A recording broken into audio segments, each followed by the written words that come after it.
एकंदरीत हातकणंगले मतदारसंघामध्ये चौरंगी लढत आहे. आपलं मत कोणाला आहे? काय आमचं मत धैर्यशील मानेना. काय सांगाल त्यांच्याबद्दल? कारण की दादाने 8,200 कोटी रुपयाचा निधी आणला आहे खेचून 10 वर्षात. पहिलीच वेळ अशी असेल की खासदार दादासाहेबांनी फंड आणलेला, जास्तीत जास्त फंड आणलेला आहे आणि आमच्या गावासाठी सुद्धा भरपूर फंड आणलेला आहे. त्यामुळं आमच्या गावातील लोक हे धैर्यशील मानेंच्या पाठीमागे 100% राहतील. त्यांच्या विकास कामाबद्दल काय सांगाल? विकास कामांना दादाने भरपूर केलेला आहे. त्या विकास कामाची तोड कुणीच करू शकणार नाही आणि दादाने बऱ्यापैकी सगळ्या नेतृत्व चांगला आहे, वक्तृत्व चांगलं आहे. आज संसदेत जर गेला तरी तिथलं सभागृहातले जे सभापती असतात ते दादांचं भाषण बघण्यासाठी खास त्याने वरून खाली येतात.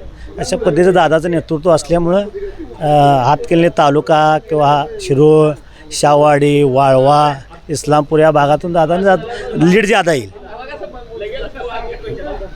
त्यांचा विजय काय सांगाल?